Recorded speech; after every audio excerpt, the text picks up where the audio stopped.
when the Cubs were still the doormat of the National League. Originally, the Bleacher Bums was a phrase put in by a caption writer in the newspaper when the photographer took the famous picture of the bed sheet. Hit the bum. Hit the Bleacher Bum. And Ron Grousel put his head through the center. It ran coast to coast the next day. What greater love has a fan than to sacrifice himself for a home run? That coined the phrase Bleacher Bum. It started at maybe about 1963 or 64. I come with my cousin, Nick Pruder. Kent and Jeannie Klein met in the bleachers in 1968 and were married a few years later, a wedding attended by most of their fellow bums. Kent has his own version of how the group originally came together. It would be the bottom of the ninth. There'd be 2 outs. The Cubs would be losing 10-1. There'd be 2 strikes on the hitter. And Ron Grousel would be standing there cheering. Says, "Let's go, you people. Let's go. We got to rally." And, of course, they'd lose. And I said to my cousin, I says, "Next game, let's go sit with him." I said, "At least we can have fun here in the bleachers, even though the product on the field is not winning." And slowly but surely, more and more groups of people would come. We'll talk about Ronnie Grousel. He seemed to be the leader of the Bleacher Bums in a way. He was the catalyst. Ronnie was the best. Ronnie was like a natural leader, I think. He and a comedian. He was the guy that we would look up to. He would come up with the different routines. He would come up with the different gimmicks and the cheers. Look out! Go, get out!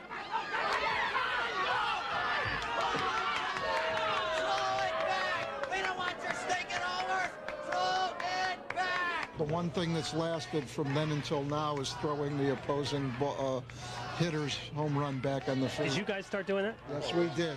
Grousel was the first one to do it. In fact, if we found somebody that wouldn't do it, we'd pay them off. There's the cheering section, led by the cheerleader out there. That was Dick Selma in the bullpen, leading them on, and they rehearsed before the ball game. I think we've mentioned this before on the Game of the Week, Kurt. Dick Selma started the Bleacher Bum cheers from the bullpen. He used to lead cheers in the bullpen. He used to put his hands up and get everybody going, and that kind of made Dick Selma kind of a mini cult figure too. Every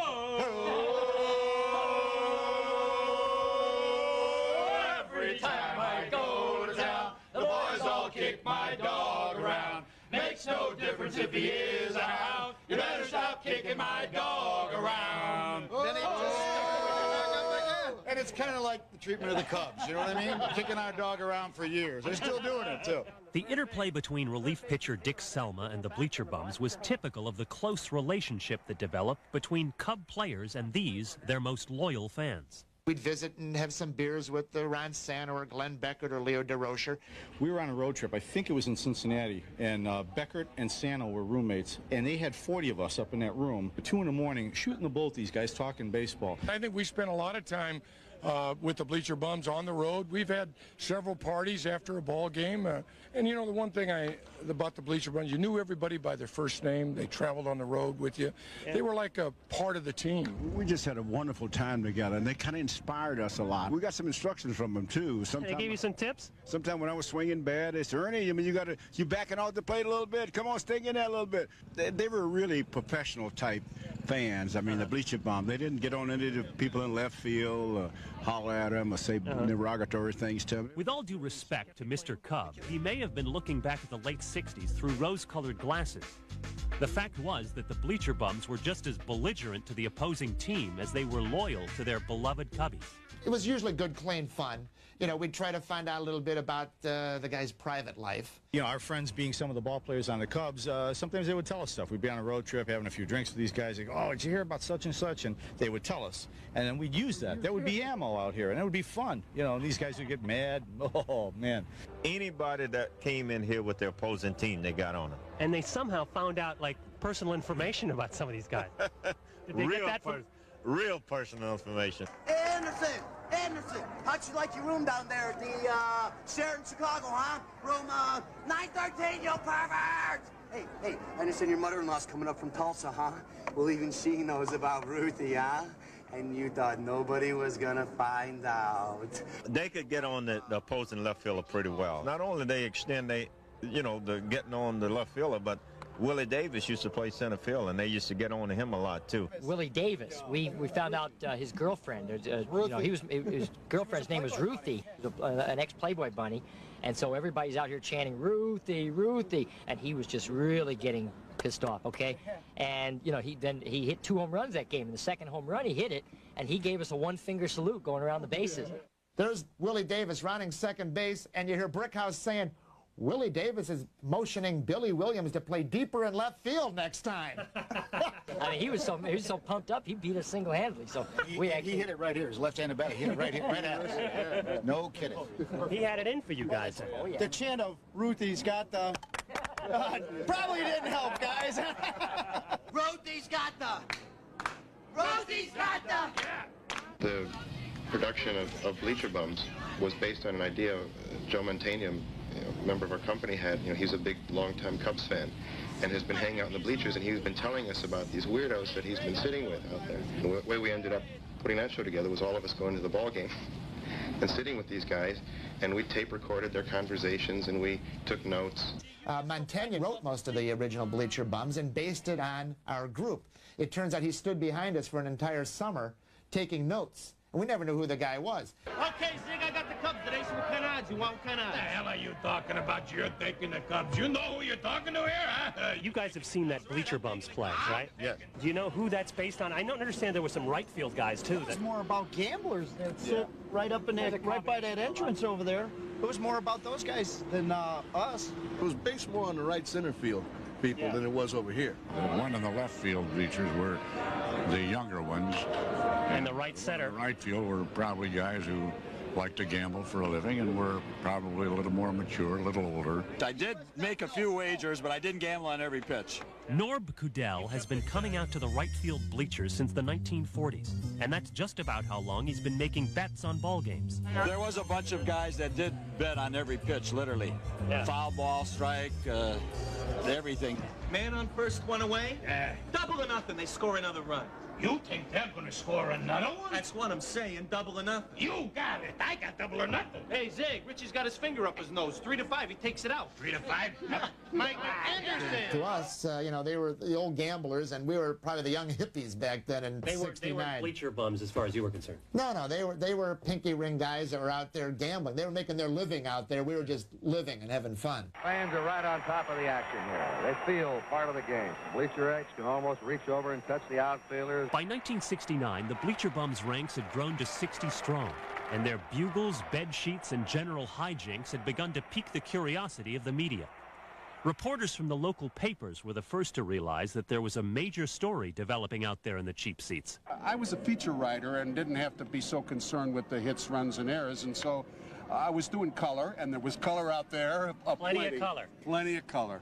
They were a national story. When the Cubs went into first place for the first time since 1945, every assignment editor at 4 newspapers needed a story on the Cubs. But not just the sports department. They would send the feature writers out. The theater guy would go. The food critic would go out. Everybody was out there looking for a story. Well, what better story than go out there and interview the Bleacher Bums? But then pretty soon, the New York Times is out there. The Wall Street Journal is out there. Yeah. And pretty soon, we said, hey, get away. We're watching the ball game. They got to be on the front page of the Wall Street Journal. This article, Call me Mama Bum. What's it like being called Mama Bum? I said it's quite a legacy. Marge Meyer has lived in the house she's called home since 1964. With her husband, she owned and operated Ray's Bleachers, the bar where the bums would meet up before the game and congregate after. Ray's Bleacher Bar, that was the place the Bleacher Bums hung out, and Marge was like the mom to anybody. If you had any problems, she'd make breakfast for everybody out there. And they had a pool table there, and some would dance on the pool table. There were some great times. My dad sold it in 1980, and we all... It's now Murphy's, please. Now it's now Murphy's, and we all moved west. I take it nobody goes to Murphy's, huh? Well, if they were loyal to Ray, then they didn't go to Murphy's. There goes Salma's got him going again on the left field bleachers. We were bums. We didn't have jobs. It was the summer off. Literally bums. Well, you were either a college student, a high school student, out of work in the summer, or we had some other bums that were older just didn't want to work. I devised ways to get off of work. Yeah? Take the vacation during the summer. And told a few fibs to the boss? Oh, absolutely. I had 14 grandmothers that probably died, and, all the stories. But priorities. Most of those guys, they drew unemployment. They would come to the ballpark every day and just have a good time. Whether playing hooky or simply out of work, the True Blue Bums seem to find a way to get to Wrigley Field for just about every game, sometimes much to the chagrin of the stadium security guards. We used to dress up a dummy sometimes in the opposing team's uniform and hat. In effigy. Yeah, and then maybe set him on fire, which was a funny bit. That was a Pete Rose dummy. We had a dummy of Pete Rose, and we hung him in effigy and beat him up with the baseball bats.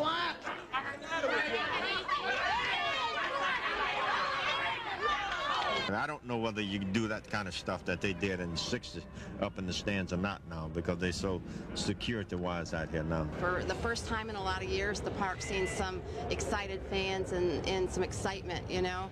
I think they let us get away with a lot of things for a while because they enjoyed us. And the triangle on the wall that they put up, the basket, that's all. That's so you guys used to. We used to walk the wall. And as many of us who could get up before security could come down, we'd follow Ronnie. He'd have either the bugle or the megaphone. When the security would get down, we'd all scramble, and people would help us. We'd climb underneath the legs of people and scurry along.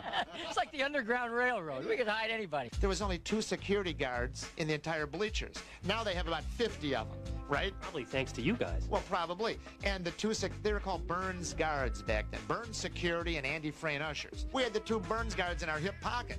Didn't matter. Andy Frayne, Burns, they were all in the same boat. They come out here, we ran the joint out here. You know? The patients ran the asylum. Pretty much. I didn't do none. Wait a minute. I did it. All right, you're coming too. Come on. Hold it, officer. It was me. Oh, no, I was doing it all. Oh, no, I did it. No, I'm Spartacus. I'm Spartacus. Who is that? That's Jim Riggleman, the manager. Don't throw inside, Riggs. What's he doing out there? Tin music, baby. Shagging flies. I said chin music, baby, and he goes, I know. Yeah, we love you too. I said chin music. What does that mean? Well, that means throw inside the bag, okay? He turns around and grabs his crotch. Now, what kind of reaction is that? That's why Leo DeRocher was the best manager that ever lived. Well, and unlike the current manager, who doesn't want to pitch inside because he doesn't want to get in a beanball war, Leo relished that kind of stuff. The great Leo DeRocher had been retired from baseball for 10 years when Mr. Wrigley coaxed him into becoming the Cubs manager in 1966. If the Bleacher Bums had a patron saint, it was the irascible Leo the Lion. I'll tell you guys a good story about Leo DeRocher. He had already left, and he was managing Houston. We all got box seats sat right behind the Houston dugout. We wanted to get on Leo, good-naturedly, because we still liked him, okay? And we just got on Leo for about 5 innings, and finally about the 6th, 7th inning, Leo DeRocher just comes sauntering out of the dugout, looks at Mike Haley, says, look, give me a break. I was out all night last night with your mother and sister, and I'm really tired. And that just shut us up the rest of the game. I wish that I know the fans here in Chicago are for the ball club. I wish some of the writers would be for them as much as the fans are. Well, we talked to Ron Sando about that a while ago, and of course, this is the best thing that ever happened to baseball. Or one of them, Leo. This town has just gone wild. The Bleacher Bums and all else, and they've supported this club like nothing else. When Leo came on board in '66, and he said, this is not an 8th place team, and they finished 10th. But then he was right. He was right. But then they started developing, and he gave credibility to Chicago. The Cubs had a real manager, and the players started responding. There's a long belt by Smith. That one is a home run.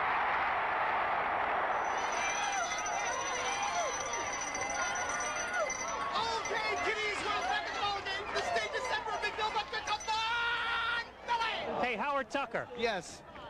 You are one of the guys that's been out here for years. Right. And maybe one of the characters in the Bleacher Bums kind of based on you. This was the bell, yep. Mm-hmm. And when do you ring it? I ring when they score a run. Can you ring it for us now? Sure.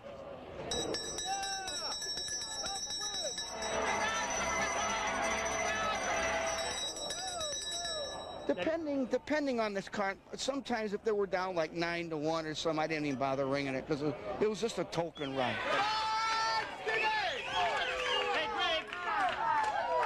Why don't you tell us a little something about this person here? Is this a guy or a girl? Lady. What color hair does she have? Hey, I don't know. I'd have to hear her talk. Blonde. in the Bleacher Bums play? The blonde woman who's sunning herself. Come on, it's you, Jeannie, admit it. Not me. Not me. Not I.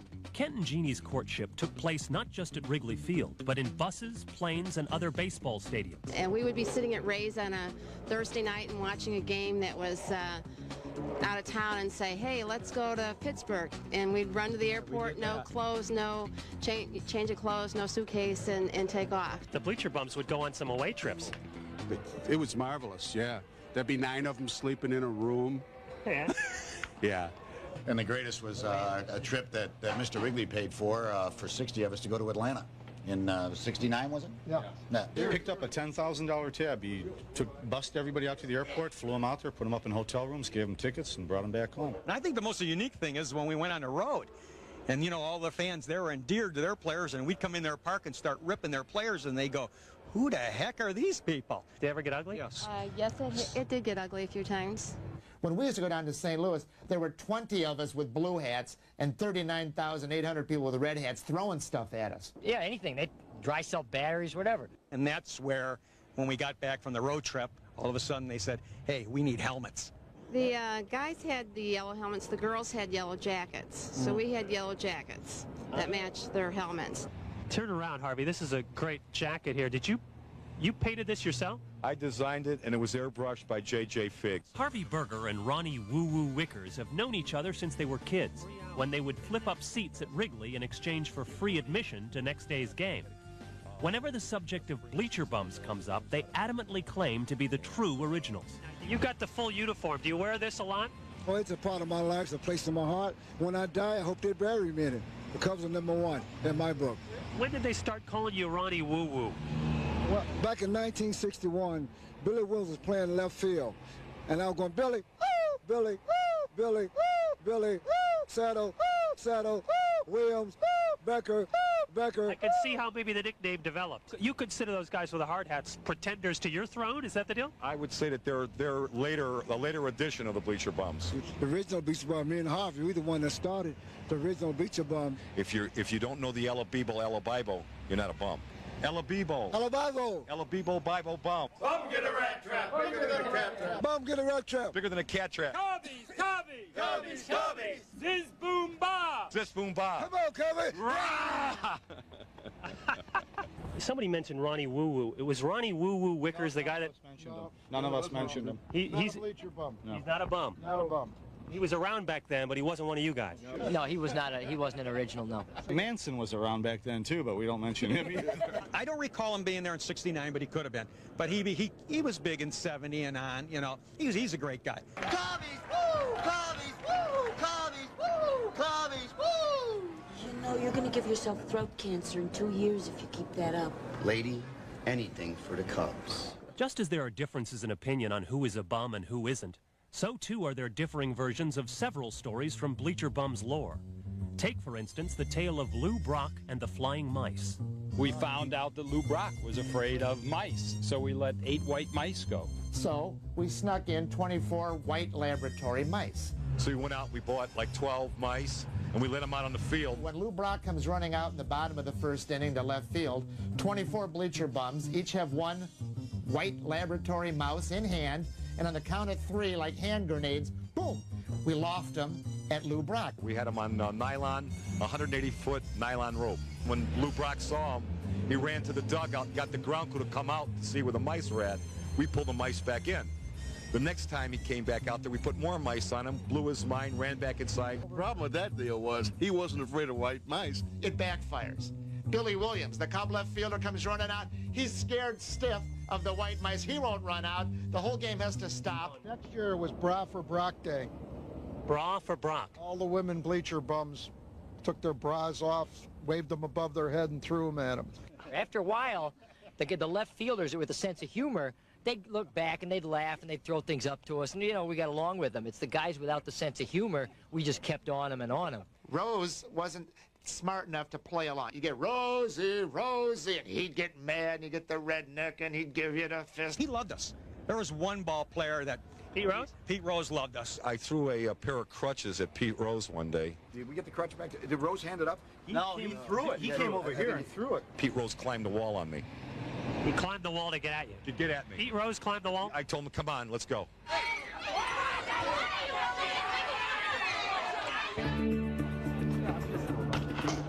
There's certainly not anywhere near the number of great personalities and good people in the game today that there was 20, 30, 40 years ago. Oh, prima donnas. I mean, today. It's all money today. I mean, come on, it's all money. Back, and they don't have time for you. We stayed together for 6 years. I'm talking about Sano, Banks, you know, Cassie. Core of the team, yeah. Right. And we got a chance to know those fans up there, and they got a chance to know us simply because, you know, we stayed here a long time. In those days, you know, the Cubs related to the fans, and they were not so much anymore, huh? No, I don't think that's there like it used to be. Back then, they weren't making the big money, and they always had time for you. They'd go out of their way for you. And most of the regular players, other than the stars, they might be selling shoes in the off-season at Carson Peary, Scott, and Oakbrook at the shopping center. So they were just normal people. They would live next door to you. Now, can you imagine Sammy Sosa or Frank Thomas going into the bar after the game and visiting with the fans like a Ron Santo would back then? What are your impressions of the current Cub organization? Not too favorable, I get the feeling. They're not trying to win. And that, to me as a Cubs fan, is a disgusting, sickening, reprehensible thing. They don't have to spend money for this team because it's not the team that's the attraction here. It's the ballpark. And the owners know that. And the owners know that, so they don't have to spend money. Why would they? People come out here, we're going to get the same rotten teams that we've had. But don't get the idea that because these fellas have to be bottom line conscious that they don't want to win or don't care. I don't buy that. I used to come out regularly until this year. I'm on strike. I watch them on TV, but I won't go in there. There's no reason to go in there. You want to know the truth? I boycotted them this year. Now, this is the first year since 1958 I have not been to a Cubs game. By 1973, the Chicago Cubs' winning ways were waning, and it was only a matter of time before the Bleacher Bums would face a corresponding decline. Then when the Cubs start going south, 73, 74, we went right with them. After Wrigley lost control of the team, they wanted, the organization wanted nothing to do with anything in the Wrigley era. So they never mentioned Bleacher Bums or anything like that again. They just got rid of all the old Cubs, all the old traditions. One by one they dropped off, you know, wedding bells are breaking up that old gang, and then an insidious creature was the employment game. Some of them had to get jobs. That was tough. We all still keep in touch. What about Ronnie Grousel? Ronnie Grousel, he's living low. He's living underground out in California. I think he left about 75. A few people have seen him since, but I don't know. He wanted to end his career.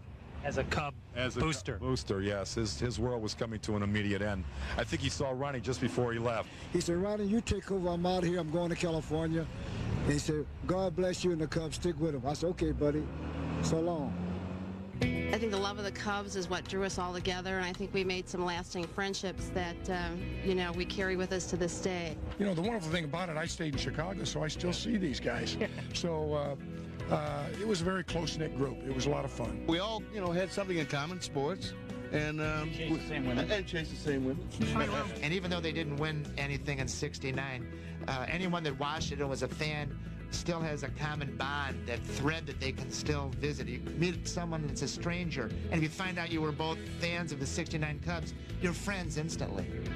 After our interview was over, the left field bums stuck around for the Cubs versus Dodgers game that night. And by the time the first pitch was thrown, they had truly reverted to their old form.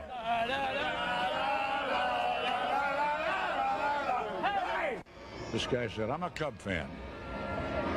And I know that it's been 1908 since the Chicago Cubs won a World Series. But any team can have a bad century. Hey, hey, holy mackerel, no doubt about it, the Cubs are on their way. The Cubs are gonna hit today, they're gonna pitch today, they're gonna field today. Come what may, the Cubs are gonna win today. Hey, hey, holy mackerel, no doubt about it,